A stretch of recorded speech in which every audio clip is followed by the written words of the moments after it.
লাইটটা আছে কিনা, বন্ধ হওয়ার কারণ কি?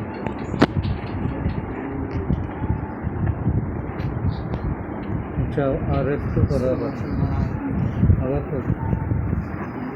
এটা হাতে ধরলে হবে।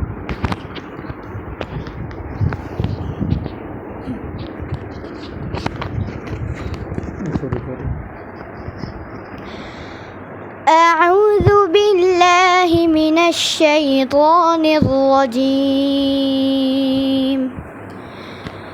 بسم الله الرحمن الرحيم.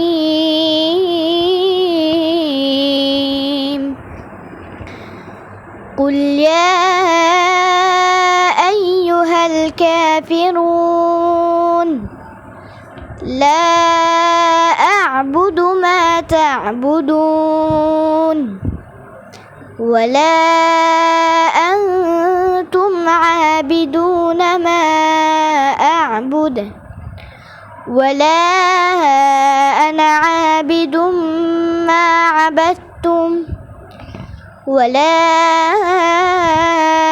أنتم عابدون ما أعبد لكم دينكم ولي دين.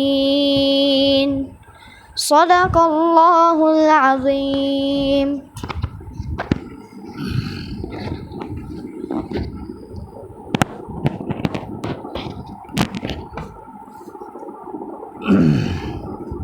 আলহামদুলিল্লাহ, পবিত্র ঈদুল আজহার বেশ কয়েকদিন বিরতির পরে আমরা আমাদের নির্ধারিত কোরআন শিক্ষার ক্লাস আবার শুরু করলাম। আজকে ইতিপূর্বে আমরা 12টি ক্লাস সম্পন্ন করেছি, আজকে হলো 13তম ক্লাস। আল্লাহ তাআলা আমাদেরকে সুস্থভাবে এনেছেন, আমরা বুঝতে পেরেছি, এই জন্য আমরা সবাই পড়ি আলহামদুলিল্লাহ। আমরা আসলে সকলে জানি যে মহাবিশ্বের মহাবিশ্বই হচ্ছে মহাগ্রন্থ আল কোরআন, যেটি আমাদের একমাত্র হেদায়েতের উৎস,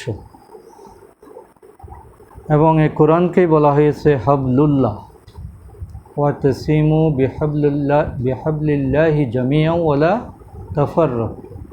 আল্লাহর রশিকে তোমরা মজবুতভাবে ধারণ করো, একত্রিতভাবে। এটা হলো আল্লাহর রশি। আমাদের আসল অবস্থান ছিল জান্নাতে। দুনিয়া নামক কূপের মধ্যে আমাদেরকে পাঠানো হয়েছে পরীক্ষা দেওয়ার জন্য। এই পরীক্ষার হল থেকে আমরা যাতে আবার আগের জায়গায় ফেরত যেতে পারি, সেই জন্যই আল্লাহ আমাদের জন্য কোরআন পাঠিয়েছেন। সুতরাং আল্লাহর কাছে যদি আমরা পৌঁছতে চাই, আমাদেরকে কোরআনকে ধারণ করেই পৌঁছতে হবে। কোরআন যদি আমরা ধারণ না করি, কোরআন যদি অনুসরণ না করি, তাহলে আল্লাহর সাথে আমাদের সম্পর্কটা থাকবে বিচ্ছিন্ন। আমরা উঠতে পারবো না, জান্নাতে যেতে পারবো না। এবং কোরআন যেহেতু আল্লাহর বাণী, আমরা যখন কোরআনের আলোচনা করি, কোরআনের কথা শুনি, তখন মূলত আল্লাহর সাথে আমাদের সম্পর্কটা রচিত হয়, এবং এটাই হলো আল্লাহর সাথে সম্পর্ক রচনার নেটওয়ার্ক। নেটওয়ার্ক না থাকলে যেমন মোবাইলের কানেকশন বন্ধ থাকে, তেমনি কোরআনের সাথে সম্পর্ক না থাকলে আল্লাহ তাআলার সাথেও সম্পর্ক বিচ্ছিন্ন থাকে। আল্লাহর সাথে সম্পর্ক রচনার আর কোনো মাধ্যম নেই। এই জন্য দুনিয়ার সবচেয়ে গুরুত্বপূর্ণ কাজটাই কিন্তু আমরা করছি। আমরা যে আজকে কোরআন শেখার জন্য বসছি, আলোচনা করতেছি, আল্লাহ তাআলার কাছে এর চেয়ে দামি কাজ আর হতে পারে না। এবং এই কোরআন আমাদেরকে শিখতে হবে, বুঝতে হবে। আল্লাহ তাআলা আমাদের জন্য এটা সহজ করে পাঠিয়েছেন, এবং সকলের জন্য সার্বজনীনভাবেই এই কোরআনকে অনুসরণের জন্য বলেছেন। তো কোরআনের সবচেয়ে বড় শত্রু হলো শয়তান। শয়তান কোনো মতেই চায় না যে আমরা কোরআনের কাছে আসি। এই জন্য অন্য সময় শয়তান নিষ্ক্রিয় থাকলেও কোরআন পড়ার সময় কিন্তু সে সক্রিয় হয়ে যায়। কোরআনের মজলিস যেখানে বসে সেখানে শয়তান অ্যাক্টিভ হয়ে যায় খুব বেশি। এই জন্য কোরআন আলোচনার শুরুতেই আল্লাহ তাআলার কাছে শয়তান থেকে আশ্রয় চাওয়ার জন্য আল্লাহ পাক আমাদেরকে বলেছেন, ফাইজা কারাতাল কুরআনা ফাস্তাইজ বিল্লাহি মিনাশ শাইতানির রাজিম। সেই হিসাবে আমরা সবাই একটু তাউজ এবং তাসমিয়া পড়ি। আউযু বিল্লাহি মিনাশ শাইতানির রাজিম, বিসমিল্লাহির রহমানির রহিম, রব্বি জিদনি ইলমা, রব্বি ইশরাহ লি সাদরি ওয়াইসির লি আমরি ওয়াহলুল উকদাতান মিন লিসানি ইয়াফকাহু কাওলি। আলহামদুলিল্লাহ, আমরা আল্লাহর কাছে আমাদের জ্ঞান বৃদ্ধির জন্য তৌফিক কামনা করলাম এবং আল্লাহর সাহায্য কামনা করেই আজকের 13তম ক্লাস আমরা শুরু করছি। আমাদের ক্লাসের প্রধানত দুটো পর্যায়, একটা হলো কোরআনের আলোচনা, কোরআনের উপর অর্থাৎ নামাজে পঠিত যে অংশগুলো দরকার ওইগুলো আমরা অর্থ জানার চেষ্টা করি, এবং সেকেন্ডলি হলো গ্রামার। এই কোরআনের এই সূরাগুলোর আলোকে আমরা গ্রামাটিক্যাল যে বিষয় সেগুলো আমরা বোঝার চেষ্টা করি। সেই হিসাবে ইতিমধ্যে আগের ক্লাসগুলোতে আমরা 70টির মতো শব্দ শেষ করেছি, মৌলিক শব্দ, যেখান থেকে কোরআনের শব্দ এসেছে 29,718টি, 18 বার। আজকে ইনশাআল্লাহ আমরা যদি আল্লাহ তাআলা যদি আমাদের সহায়তা করেন, আজকে একটি সূরা আমরা শেষ করব, সূরা কাফিরুন, এবং সেই সূরাটা সহ গ্রামাটিক্যাল বিষয়গুলো যদি আমরা শেষ করি তাহলে আজকে আমাদের শব্দ সংখ্যা শেখা হবে 76টি, আর এর মাধ্যমে কোরআনের শব্দ শেষ হবে 30,854টি। তো আমরা মহান আল্লাহ তাআলার কাছে তৌফিক কামনা করি, আল্লাহ রাব্বুল আলামিন আমাদের সহায় হন, আমাদেরকে সকল প্রকার ওয়াসওয়াসা এবং দুর্বলতা থেকে হেফাজত করুন এবং কোরআনের জন্য আমাদের হৃদয়কে প্রসারিত করে দিন। সবাই বলি আমিন। ইতিমধ্যে আমরা সূরা ফাতিহা, সূরা আসর, সূরা নাসর, সূরা ইখলাস, সূরা ফালাক এবং সূরা নাস, এই 6টি সূরা আমরা শেষ করেছি। আজকে 7ম নম্বর সূরা, সূরা কাফিরুন, আল কাফিরুন, 109 নম্বর সূরা। কোরআনুল করিমের 114টি সূরার ধারাবাহিকতায় এটার অবস্থান হলো 109, এবং এই সূরাটা আলোচনার মাধ্যমে 50% আমাদের যে কোর্স, এটার কোরআন অংশটা আমাদের শেষ হবে। এরপরে নামাজের যে বিভিন্ন বিষয়, তাসবিহ এবং আজান থেকে শুরু করে এগুলো আগামী ক্লাস থেকে আমরা আলোচনা করব ইনশাআল্লাহ। প্রথমে আজকে শুরুতে আমরা সূরা আল কাফিরুনের শানে নুজুল, এর উপকারিতা এবং অর্থ অনুবাদ আমরা একটু বোঝার চেষ্টা করি। এই সূরাটার নাম হচ্ছে সূরা আল কাফিরুন। কাফিরুন শব্দটা কি এক বছর না বহু বছর? কাফের থেকে কাফিরুন, কাফের মানে অবিশ্বাসী, আর কাফিরুন মানে হলো অবিশ্বাসীরা। এটা হলো বহু বচন, অবিশ্বাসীগণ বা অবিশ্বাসীরা। তাহলে এই সূরাটা আল্লাহ তাআলা কেন নাজিল করলেন?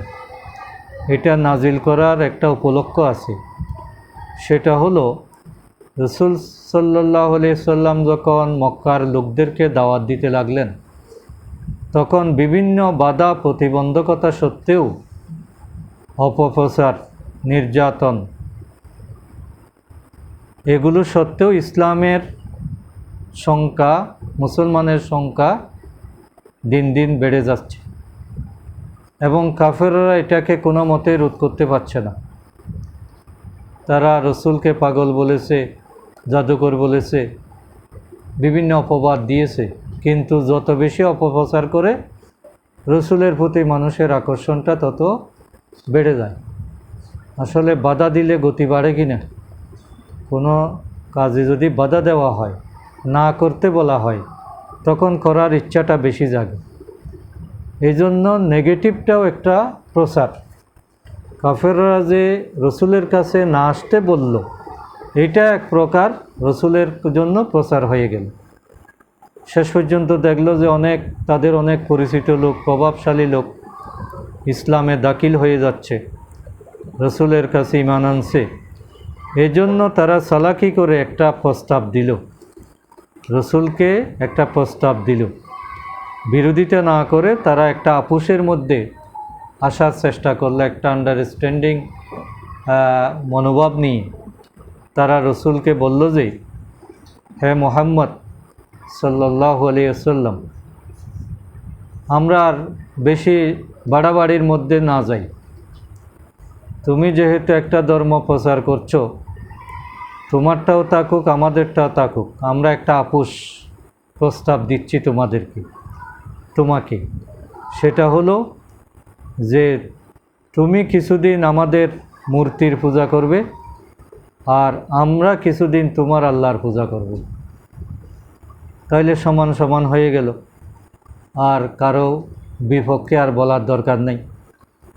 দুই দিকেই যদি চলে তাহলে তার কোনো অসুবিধা নেই। এবং তারা মনে করলো যে রসুল যেহেতু এখনও একা, তার শক্তি সামর্থ্য কম, এই জন্য এই প্রস্তাবটা তিনি গ্রহণ করবেন। কিন্তু আসলে আগুন আর পানি তো একসাথে কখনো এক সেকেন্ডের জন্য মিক্স হতে পারে না। ভালো এবং খারাপ কখনো একসাথে চলতে পারে না। কিছুক্ষণের জন্যও অন্যায়কে ন্যায় বলার সুযোগ নাই, অসৎকে সৎ বলার সুযোগ নাই, এবং এক সেকেন্ডের জন্য আল্লাহকে বাদ দিয়ে মূর্তিকে স্বীকার করার কোনো অপশন আল্লাহ তাআলা আমাদের জন্য রাখেন নাই। এই জন্য এই কথা যখন তারা প্রস্তাব দিল, তখন রসুল সাল্লাল্লাহু আলাইহি ওয়াসাল্লাম তাদেরকে কিছু না বললেও আল্লাহ তাআলার পক্ষ থেকে কিন্তু আয়াত নাজিল হয়ে গেল যে, হে রসুল, আপনি কাফেরদেরকে বলে দিন যে তাদের যে প্রস্তাব, এই প্রস্তাব মোটেই গ্রহণযোগ্য নয়, এবং তাদেরকে সুস্পষ্টভাবে জানিয়ে দিন যে তোমাদের ধর্ম তোমাদের জন্য, আমাদের জন্য আমার ধর্ম আমার জন্য, লাকুম দীনুকুম ওয়ালিয়া দীন। এক মুহূর্তের জন্য লাত, উজ্জা এগুলোকে মানার কোনো সুযোগ নেই, এগুলো তুমি মানতে পারো না। শিরকের সাথে মুসলমান কখনো যুক্ত হতে পারে না। এই ঘোষণাটা দেওয়ার জন্যই মূলত এই সূরাটা নাজিল করা হয়েছে। এখন আমরা শব্দিক অর্থগুলো জানব, এবং এই শব্দগুলো পড়ার সাথে সাথে আমাদের গ্রামাটিক্যাল কিছু বিষয় এসে যাবে। রসুল সাল্লাল্লাহু আলাইহি ওয়াসাল্লাম এই সূরাটি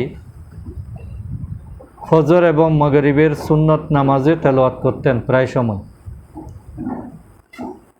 সূরা ইখলাস এবং সূরা কাফিরুন, এই দুইটা সূরা তিনি ফজরের নামাজে পড়তেন, মাগরিবের সুন্নত নামাজে পড়তেন। এই জন্য এই দুইটা সূরা সুন্নত নামাজে পড়াটা আমাদের উচিত, এটাই সুন্নত। আমরা তো ইচ্ছে মতো সূরা পড়ি, কিন্তু রসুল যেটা অনুসরণ করেছেন সেটা মানার মধ্যে কল্যাণ বেশি। এবং রসুল সাল্লাল্লাহু আলাইহি ওয়াসাল্লাম তার কিছু সংখ্যক সাহাবীকে একটি নসিহত করেছেন, সেটা হলো যে তোমরা ঘুমানোর আগে এই সূরাটি যাতে তেলাওয়াত করো। ঘুমানোর আগে সূরা নাস তেলাওয়াত করতে বলেছেন, ফালাক তেলাওয়াত করতে বলেছেন, ইখলাস তেলাওয়াত করতে বলেছেন, এবং সূরা কাফিরুন তেলাওয়াত করতে বলেছেন।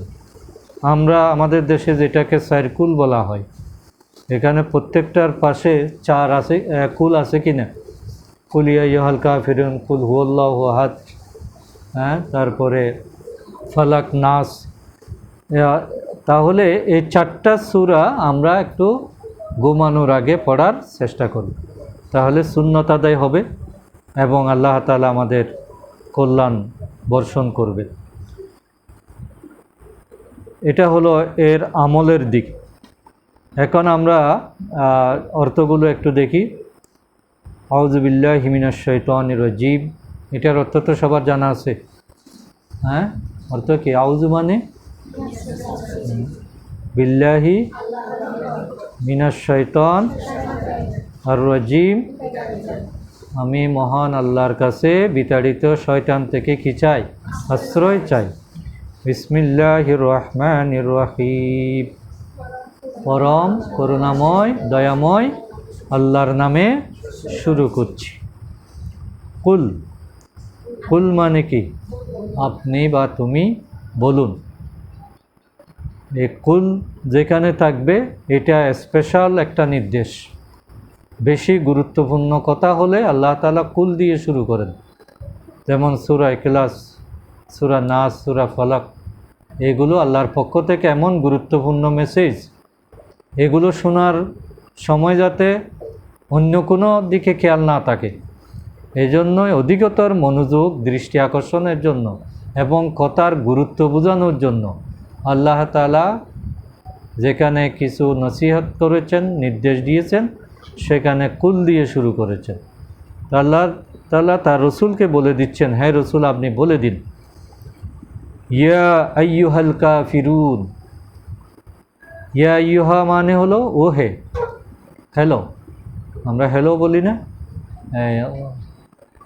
অর্থাৎ সম্বোধন করা। ইয়া আইয়ুহাল্লাযীনা আমানু, হে ইমানদারগণ। এখানে ইয়া আইয়ুহাল কাফিরুন, হে কাফেরগণ, হে অবিশ্বাসীগণ। ইয়া আইয়ুহাল এই শব্দটা কোরআনে এসেছে 511 বার, আর কাফেরুন শব্দটা অনেকবার এসেছে। এখানে কাফের মানে হলো অবিশ্বাসী, যারা আল্লাহর বিধিবিধানকে সঠিকভাবে বিশ্বাস করে না। অনেকেই এই শব্দটা নিয়ে আপত্তি করতে চায় যে আল্লাহ তাআলা গালি দিলেন কেন? কাফের শব্দটা আসলে গালি নয়, এটা হলো তাদের একটা পরিচিতি, তাদের একটা অবস্থানের নাম। এজন্য কাফের মানে অস্বীকারী, অবিশ্বাসকারী। এটা আল্লাহ তাআলা রাগের একটা বহিঃপ্রকাশ। কাফেরদের প্রস্তাবে যে আল্লাহ তাআলা অসন্তুষ্ট হয়েছেন, এই শব্দ দ্বারা সেটা প্রমাণিত হয়। আল্লাহ তাআলা তাদেরকে সরাসরি বলছেন যে রসুল আপনি কাফেরদেরকে বলে দিন, যারা আপনাকে এই প্রস্তাবটা দিল তাদেরকে আপনি বলে দিন। এমনি কাফের মানে হলো অবিশ্বাস করা। আমরা মূর্তি পূজাকে অবিশ্বাস করি, সেই দৃষ্টিতে মুসলমানেরা মূর্তি পূজার বিরুদ্ধে কাফের। ফামান ইয়াকফুর বিত-তাগুত, তাগুতকে অস্বীকার করে যারা, তারাই তো মুমিন। তাইলে যে কোনো কিছু অস্বীকার যারা করে সেটাই কাফের। তারা আল্লাহকে অস্বীকার করে, সেই দৃষ্টিতে কাফের। আমরা শিরককে অস্বীকার করি, সেই দৃষ্টিতে আমরা কাফের। তাইলে কাফের শব্দটা হলো একটা অবস্থানের নাম, একটা পরিচিতি, একটা বৈশিষ্ট্য। যে সম্প্রদায় আল্লাহর বিধানকে অস্বীকার করবে তাদের জন্যই আল্লাহ তাআলা এই শব্দটা ব্যবহার করেছেন। এজন্য একজন মুসলিমও কাফের হতে পারে যদি সে আল্লাহর বিধানকে অস্বীকার করে। মুসলমানের ঘরে জন্ম নিল কিন্তু মুসলমানের কোনো নীতি নৈতিকতা বা আদর্শ সে মানতে চায় না, সেটাকে সে স্বীকার করে না, তাহলে সেও আল্লাহর দৃষ্টিতে সে কাফেরের পর্যায়ে পড়ে যায়। এজন্য সে লোকই কাফের যে কোরআনের বাণী পেয়েছে, বুঝেছে, কিন্তু তা অস্বীকার করে। কোরআন অমুসলিমদেরকে সাধারণত ইয়া আইয়ুহান নাস বলে সম্বোধন করেছে। ইয়া আইয়ুহান নাসের মধ্যে অমুসলিমদেররা রয়েছে, কিন্তু এখানে স্পেসিফিক ইয়া আইয়ুহাল কাফিরুন বলা হচ্ছে। তার মানে এখানে আল্লাহর একটা দমক ওই প্রস্তাবকারীদের বিরুদ্ধে একটা দমক আল্লাহ দিয়েছেন, একটা রাগের বহিঃপ্রকাশ ঘটেছে। এবং এরপরে আল্লাহ পাক বলছেন যে লা আবুদু, লা মানে কি না, আবুদু, আবুদু আমি ইবাদত করি। তাহলে লা আবুদু আমি ইবাদত করি না, লা দিয়ে করি না। আমরা আবেদ দিয়ে করছিলাম না, তাহলে সেখান থেকে আমি ইবাদত, সে ইবাদত করে কি হবে?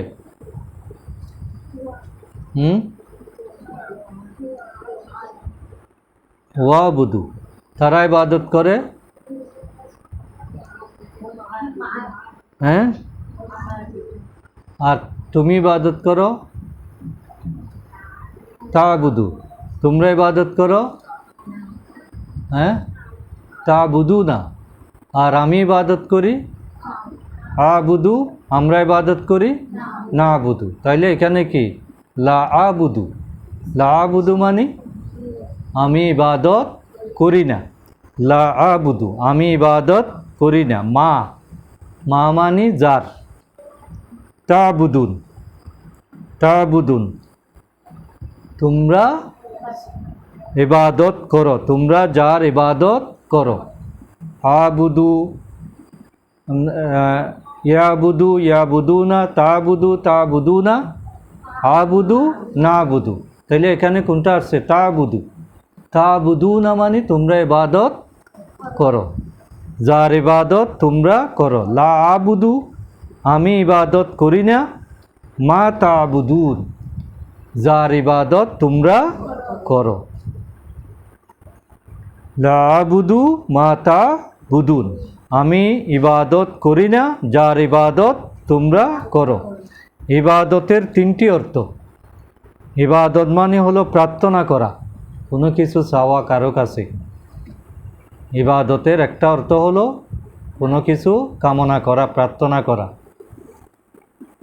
মাজারে গিয়ে যদি বলি যে আমাকে পরীক্ষায় পাশ করে দাও, তাহলে আমি ওই পীরের কী করলাম? ইবাদত করলাম। কারো কাছে কোনো কিছু চাওয়া, এটা ইবাদতের অংশ। চাওয়ার মালিক শুধুমাত্র একজনেই, এই জন্য ইবাদত শব্দটা আসবে শুধুমাত্র আল্লাহর জন্য। কারণ প্রার্থনা করতে হয় কার কাছে? আল্লাহর কাছে। ইবাদতের আরেকটা অর্থ হলো আনুগত্য করা, মেনে চলা। আমাদেরকে একমাত্র মানতে হয় কাকে? আল্লাহকে। কোনো কিছু কামনা করতে হয় আল্লাহর কাছে, আর মানতে হয় আল্লাহকে। আর সর্ব অবস্থায় গোলামি করা, দাসত্ব করা, মেনে চলা, এই সবগুলো অর্থে ইবাদত শব্দটা ব্যবহৃত হয়, যেটা একমাত্র আল্লাহর জন্য। কোনো কিছু চাইতে হলে আল্লাহর কাছে চাইতে হবে, কাউকে মানতে হলে আল্লাহর কাছে আল্লাহকেই মানতে হবে, এবং কারো গোলামি করতে হলে শুধুমাত্র আল্লাহ তাআলার গোলামি করতে হবে। এর বাইরে ইবাদত করার আর কোনো সুযোগ নাই। এই জন্য ইবাদত শব্দটা শুধুমাত্র আল্লাহর জন্য সীমাবদ্ধ, অন্য কারো ইবাদত করার সুযোগ নেই, এটার কোনো অপশন নেই। এই জন্য আল্লাহ পাক আল্লাহ রসুলকে মাধ্যমে আমাদেরকে শিক্ষা দিচ্ছেন, যে মুমিনদেরকে শিক্ষা দিচ্ছেন এবং কাফেরদেরকে ঘোষণা দিচ্ছেন যে হে রসুল আপনি বলে দিন, কুল ইয়া আইয়ুহাল কাফিরুন লা আ'বুদু মা তা'বুদুন আমি তার ইবাদত করি না, যার ইবাদত তোমরা করো। ওয়ালা আনতুম, ওয়া এবং, লা নয় এবং না, আনতুম মানে কি? হ্যাঁ, তোমরা, মনে আছে তো? সে কি? ওয়া হুম আন্তা, আন্তুম, আনা, নাহান। তাইলে এখানে আন্তুম পাইছি কি না? ওয়ালা আন্তুম, ওয়ালা ওয়া এবং না আন্তুম, এবং তোমরা নও, এবং তোমরা নও। ওয়ালা আন্তুম, এবং তোমরা নও। আবেদুনা, আবেদুনা মানে হলো ইবাদতকারী। আবিদুনা, তোমরা ইবাদতকারী নও। মা যার, আবুদ আমি ইবাদত করি, আবুদু না বুদু আমি ইবাদত করি, আবুদু আমরা ইবাদত করি, না বুদু। তাইলে এখানে মা আবুদু আমি যার ইবাদত করি, ওয়ালা আন্তুম আবিদুনা তোমরা তার ইবাদতকারী নও। ওয়ালা আনা, ওয়া এবং, লা নয়, আনা, আনা মানে কি? আমি, এবং আমি নই। ওয়ালা আনা, এবং আমি নই। আবেদুন ইবাদতকারী, আমি নই ইবাদতকারী এক বচন। ওইখানে তোমরা ছিলে এই জন্য আবেদুনা হয়েছে বহু বচন, কিন্তু এখানে হলো আবেদু এক বচন, আমি ইবাদতকারী নই। মা আবাত্তুম, আবাত্তুম তুম কাদের জন্য? হ্যাঁ তোমরা। আবাত্তা, আবাত তুম, মনে পড়তেছে তো? এই তাহলে তোমরা যার ইবাদত করো আমি তার ইবাদতকারী নই। ওয়ালা আনা আবিদুম মা আবাত্তুম, আমি ইবাদতকারী নই যার ইবাদত তোমরা করো। ওয়ালা আনতুম, এবং তোমরা নও, আবিদুনা ইবাদতকারী, মা আবুদ আমি যার ইবাদত করি। এই কথাটা 3 নম্বর আয়াতেও আছে, আবার 4 নম্বর আয়াতেও আছে। ওয়ালা আনতুম আবিদুনা মা আবুদ, তোমরা ইবাদতকারী নও আমি যার ইবাদত করি। ফাইনাল ডিসিশন হলো লাকুম। লাকুম মানে কি? লা মানে জন্য, কুম মানে তোমাদের, লাকুম তোমাদের জন্য। দীনুকুম, দীনুহু, তারপরে দীনু, দীনু, দীনুহু, দীনুহুম, দীনুকা, দীনুকুম। এই দীনুকা, দীনুকুম তোমাদের দিন, তার দিন দীনু, দীনুহু তাদের দিন, দীনুহুম তোমার দিন, দীনুকা তোমাদের দিন। এলে এখানে কোনটা? দীনুহুম। লাকুম দীনুকুম তোমাদের জন্য তোমাদের দিন। ওয়া এবং, ওয়ালিয়া আমার জন্য, আমার জন্য দিন, দিনই, দিনই মানে আমার জন্য, আমার দিন, আমার দিন আমার জন্য। এটা হলো এর শব্দের অর্থ। আমরা আরেকটু বলি, আমাকে শব্দগুলো তোমরা অর্থটা বলবা। কুল বলুন, ইয়া ইউহা ও হে, ইয়া ইউহা মানে কি? ও হে বা হ্যাঁ। ইয়া ইউহাল কাফিরুন, হ্যাঁ কাফের বৃন্দ বা কাফেরগণ, অবিশ্বাসীগণ। লা আবুদু, লা আবুদু আমি ইবাদত করি না। মা তাবুদুন যার ইবাদত তোমরা করো, আমি ইবাদত করি না যার ইবাদত তোমরা করো। ওয়ালা আনতুম তোমরা নও, আবিদুনা ইবাদতকারী, মা আবুদ যার ইবাদত আমি করি। ওয়ালা আনা এবং আমি নই, আবেদুন ইবাদতকারী, মা আবাত্তুম তোমরা যার ইবাদত করো। ওয়ালা আনতুম আবিদুনা মা আবুদ এবং তোমরা নও ইবাদতকারী যার ইবাদত আমি করি। লাকুম তোমাদের জন্য, দীনুকুম তোমাদের দিন, ওয়ালিয়া আমার জন্য দিন, আমার দিন। তোমাদের জন্য তোমার দিন, তোমাদের দিন, আমার জন্য আমার দিন। তাহলে এখানে পরিষ্কারভাবে আল্লাহ তাআলা কুফর এবং ইসলামের মধ্যে বিচ্ছিন্নতা ঘোষণা দিয়েছেন। অর্থাৎ এক সেকেন্ডের জন্যও এই দুইটো ধর্ম পাশাপাশি সহ অবস্থান হতে পারে না। যেই মাথা আল্লাহর কাছে নত হবে সেই মাথা কখনো কোনো মূর্তি বা অন্য কোনো উপাস্যের কাছে নত হতে পারে না। এবং এখানে যার যার ধর্মীয় অবস্থানটা সুস্পষ্ট করা হয়েছে। কিন্তু আমাদের দেশে অনেক সময় এই আয়াতটাকে মিউচুয়াল আন্ডারস্ট্যান্ডিং করার জন্য, অর্থাৎ ধর্মেরীয় সমঝোতার দলিল হিসাবে এটাকে ব্যবহার করা হয়। বলে যে আল্লাহ যার যার ধর্ম বলেছে, যার যার ধর্ম মানে হলো যার জায়গায় তার ধর্ম পালন করবে, একজন আরেকজনের সাথে মিক্স হবে না। হিন্দু হিন্দু ধর্মের উপর থাকবে, মুসলিম মুসলিম ধর্মের উপর থাকবে, খ্রিস্টানেরা খ্রিস্টান ধর্ম পালন করবে, কিন্তু একজনের ধর্মের মধ্যে আরেকজন কি করতে পারবে না, হস্তক্ষেপ করতে পারবে না। এবং কেউ কিছুক্ষণের জন্য হিন্দু ধর্ম আবার মুসলিম ধর্ম ওইভাবে পালন করার অনুমতি নাই। যার যার অবস্থান ভিন্ন এবং ধর্মনিরপেক্ষতার দলিল এখান থেকে দেওয়ার চেষ্টা করা হয়। কিন্তু আসলে আল্লাহ তাআলার এই ঘোষণার মাধ্যমে আল্লাহ তাআলা ধর্মের পক্ষে থাকার কথা বলেছেন, নিরপেক্ষ থাকার কথা বলেন নাই। নিরপেক্ষ বলে পৃথিবীতে কোনো কিছু নাই। আমি যদি মুসলিম হয়ে থাকি আমাকে অবশ্যই ইসলামের পক্ষে থাকতে হবে। আমি যদি বলি যে আমি নিরপেক্ষ, তাহলে নিরপেক্ষতা এটা কোনো পক্ষ হইতে পারে না। মুসলমান হলে ধর্মের পক্ষে থাকতে হবে। আজকে অনেকে বলে যে ধর্ম যার যার উৎসব সবার, বলা হচ্ছে না? এগুলো হলো শয়তানের কথা এবং মানুষকে মিসগাইড করার জন্য। বলে যে আমরা দুর্গা পূজা করতেছি, তোমরা আসো।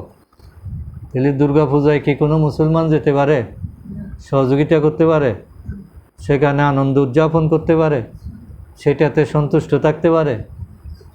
পারে না। এটা এই সূরাই আমাদেরকে শিখাচ্ছে। তেমনি আমাদের কুরবানির মধ্যে তারা আসবে না। আমাদের ঈদের নামাজে কি কোনো হিন্দুকে দাওয়াত দেওয়া হয়? তাহলে ধর্মের ভিন্নতার কারণে উৎসবের ভিন্নতা আছে, বিশ্বাসের ভিন্নতা আছে, সংস্কৃতির ভিন্নতা আছে। এগুলোকে মিলানোর কোনো সুযোগ নেই যে আমি একই প্লেটের মধ্যে সব রাখবো, তা হয় না।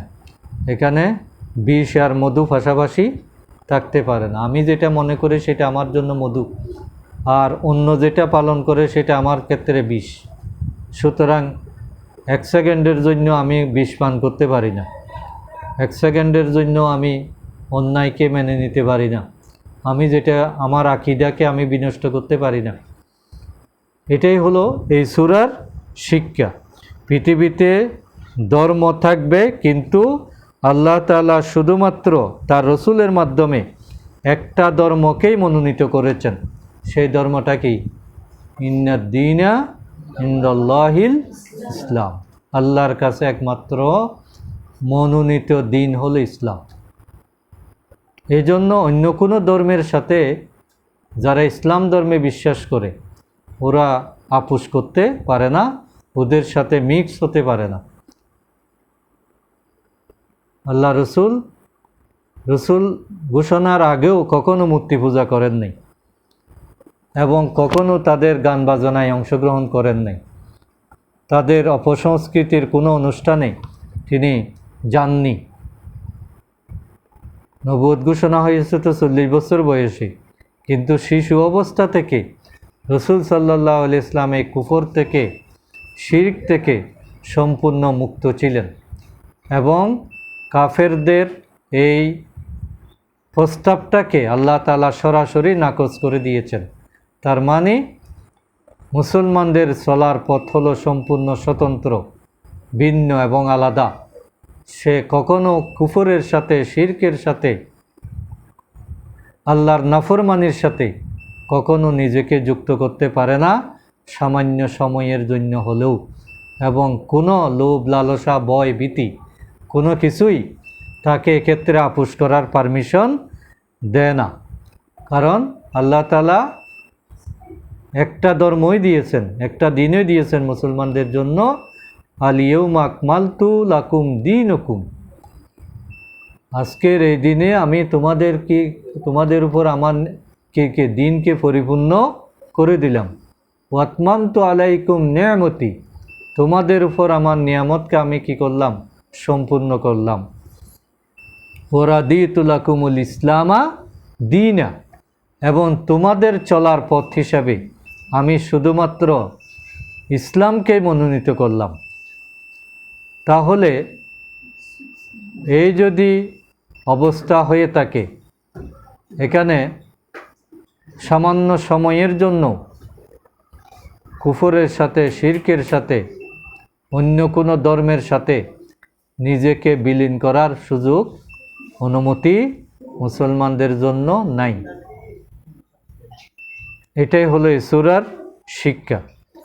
আমরা এখানে এই শব্দগুলো শিখলাম এবং এর মাধ্যমে আমাদের সূরা শিক্ষা হলো 60টি। 50% সিলেবাসের আপাতত কোরআনের সূরার অংশটা এখানে শেষ। এরপরে আগামী ক্লাস থেকে আসবে নামাজের বিষয়গুলো। তো আজকে আমরা এখন ওই গ্রামারের অংশগুলো আর একটু আলোচনা করি এবং আজকে 4টা নতুন নিয়ম আমরা শিখব। ইতিমধ্যে আমরা 26টা শব্দ দিই, মাজি এবং মুদারে 6টা করে 12টা বলেছি। প্রত্যেকটা শব্দ দিয়ে 12টা সেন্টেন্স আমরা বলেছি। আজকে আরও 4টা শব্দ আমরা শেখার চেষ্টা করব, 4টা করে বাক্য। সেটা হলো, আমরা অতীতকাল বলেছি, ভবিষ্যৎকাল বলেছি। আজকে বলবো আমর এবং নেহি, আদেশ এবং নিষেধ, আদেশ করা আর নিষেধ করা। তো আদেশ করা আর নিষেধ করার মধ্যে 6টা আসবে না। কেন আসবে না? কারণ আদেশ এবং নিষেধ থার্ড পারসনেও হয় না, ফার্স্ট পারসনেও হয় না, শুধু হয় সেকেন্ড পারসনে। সে করো, এটা এরকম কোনো আদেশ নেই। তারা করো, এরকম কোনো আদেশ নেই। আমি করো, কোনো আদেশ নেই। আমরা করো, এরকম কোনো আদেশ আছে? আদেশ আছে তুমি করো, তোমরা করো। তুমি করো না, তোমরা করো না। তাইলে আমরা এই 4টা সহ আগের 12টার সাথে আজকে 4টা যোগ করলে মোট কয়টা হবে? 12 আর 4 কত? 16।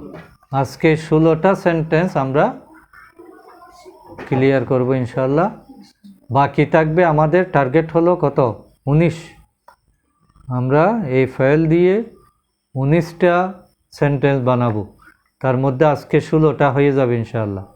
তাইলে আগেরগুলো আরেকটু আমরা স্মরণ করি।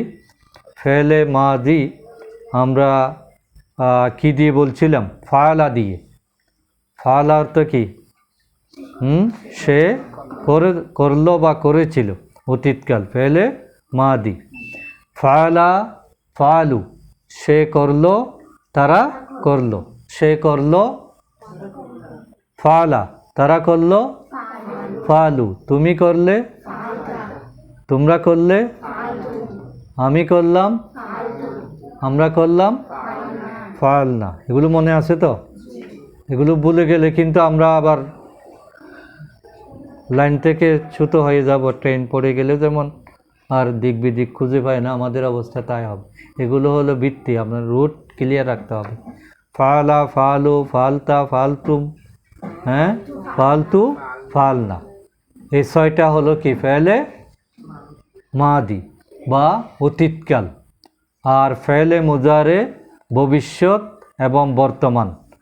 তাইলে ফেলে মুদারে মাদি থেকে মুদারে হওয়ার জন্য শুরুতে কোন কোন শব্দ আসে, কোন কোন হরফ আসে? ইয়া, তা, আলিফ, নুন। ইয়া, তা, আলিফ, নুন। ইয়া আসে কাদের জন্য? Third person. আর তা আসে সেকেন্ড পারসন। তারপরে ফার্স্ট পারসন আমির জন্য আলিফ, আর আমাদের জন্য নুন।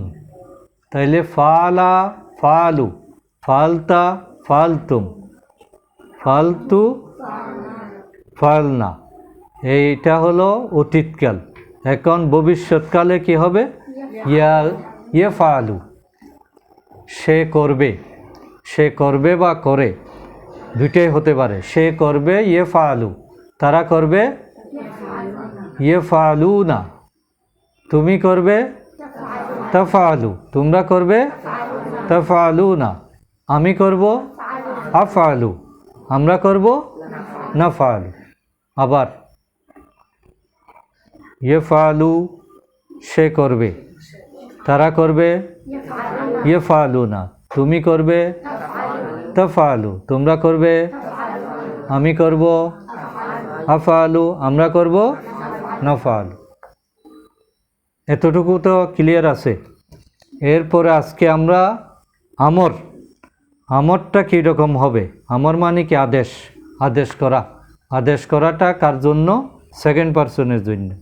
তাইলে সে করে, তারা করে, এটা আসবে না। এখন আসবে কি? তুমি করো।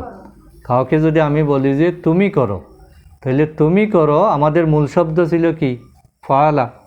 তাহলে ফালাকে তুমি করো আমি কিভাবে বানাবো? সেটা বানানোর জন্য শুরুতে কি আসবে? আলিফ। শুরুতে আলিফ আসবে। আলিফের নিচে জের হবে। আলিফের নিচে জের হবে।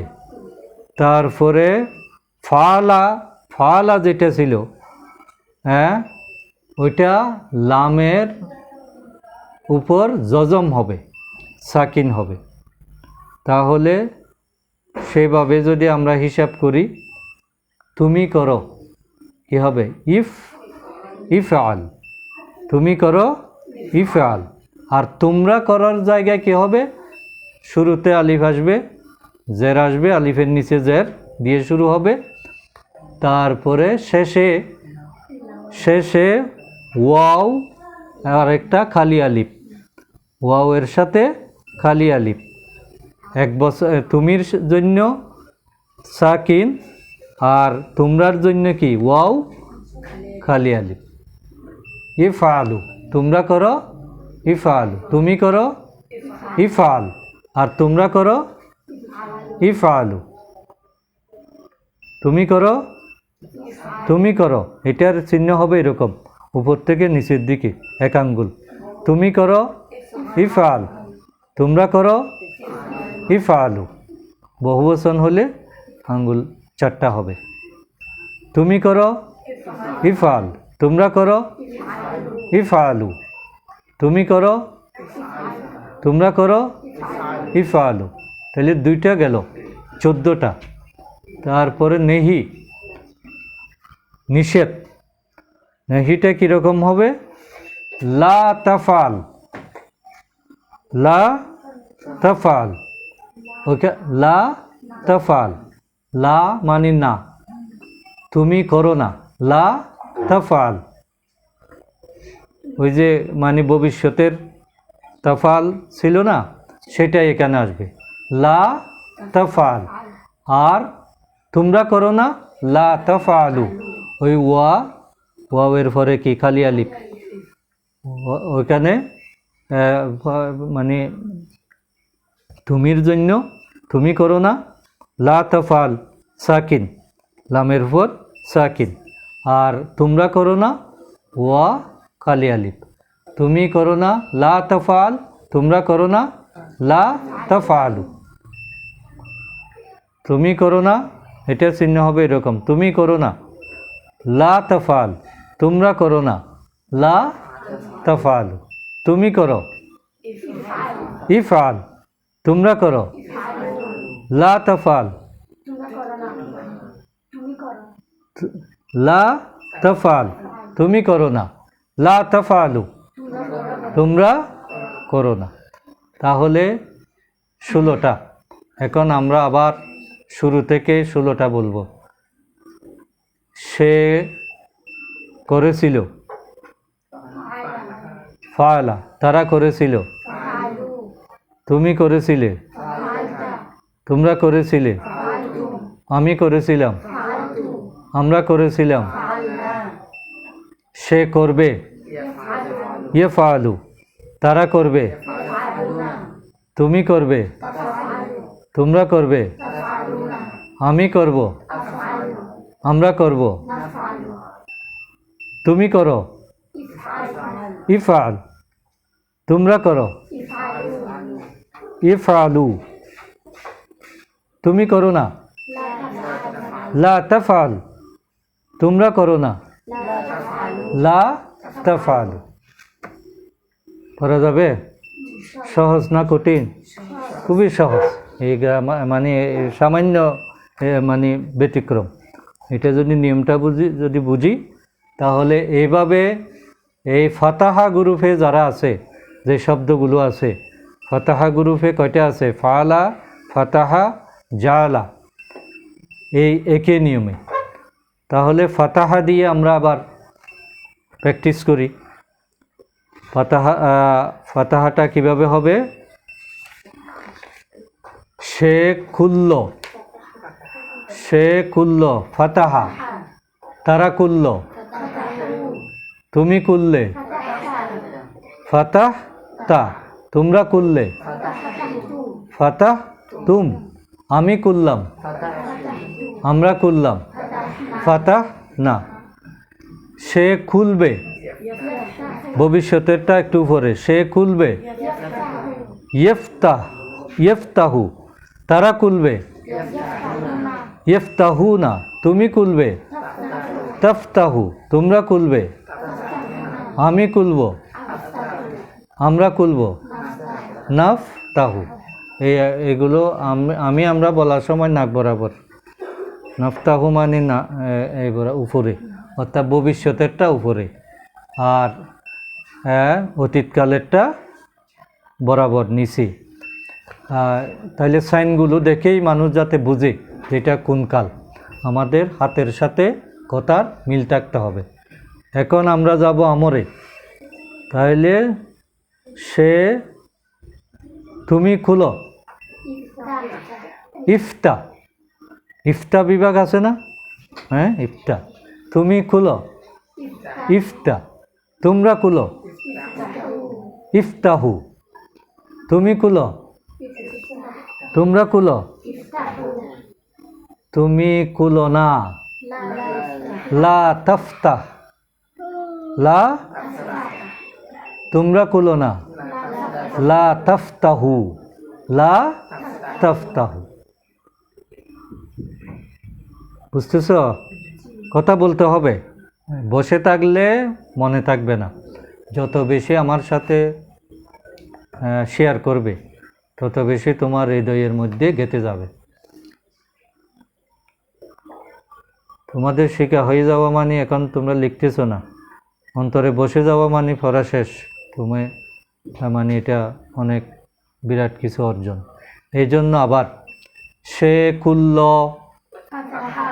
তারা খুলল, তুমি খুললে, তোমরা খুললে, আমি খুললাম, আমরা খুললাম, সে খুলবে, তারা খুলবে, তুমি খুলবে, তোমরা খুলবে, আমি খুলব, আমরা খুলব, তুমি খুলো, তোমরা খুলো, তুমি খুলো না, তোমরা খুলো না, মাশাআল্লাহ। এরপরে আছে জালা।